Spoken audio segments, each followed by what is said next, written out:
Dr. Humes, professor of clarinet at the University of Louisiana at Monroe.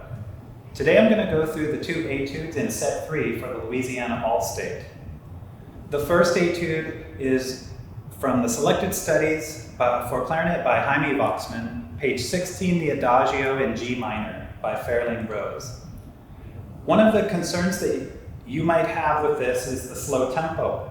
Make sure not to go too slow, but if you think of it in 6 rather than 3, a slightly faster 6 being based on the 8th note will help you maintain a consistent tempo and also the relationship of note lengths throughout.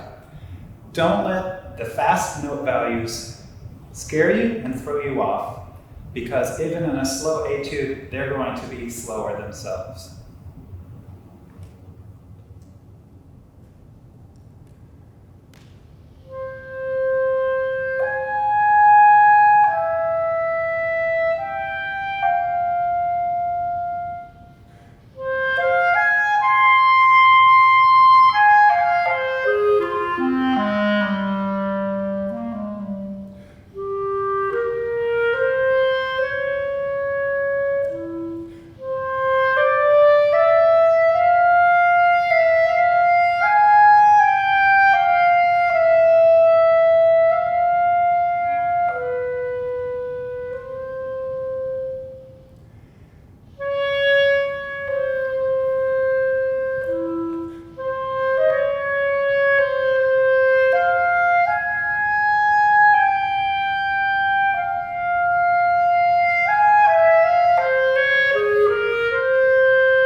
As you can see, even with the high notes, you want to approach them not with too much air, but also don't use your embouchure to try to support them. Instead, support from your abdominal muscles so that the air can remain consistent and your embouchure will allow that reed to continue vibrating.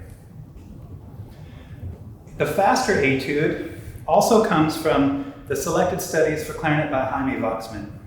It is page 35 Allegro in E major by Mazas.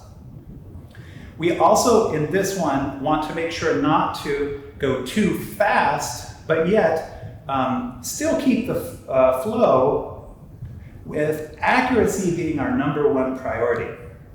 There are a lot of arpeggios in this etude, so make sure that you understand where each arpeggio changes to a new one. When we get to the middle of the etude, this section highlights the ability to play loud and then alternate it with soft playing during the more technical passages. When you're doing this section, make sure to maintain that forte volume until you see the piano dynamic, and then maintain the piano until you see the next forte. The last concern of mine is that we are going to tend to shorten these quarter notes with staccatos too much. We still need a wonderful body of the note, and since quarter notes are longer, we want them not to be super short.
As you can see, I parsed each of those arpeggios so that they were unified and consistent with airflow before I would go to the next one. Make sure, again, your high notes, choose a really good fingering for them so that when you sustain them, you can feel comfortable that they will be produced the way you are intending for them to come out. Thank you so much for your attention. I hope that these recordings help you in your preparations.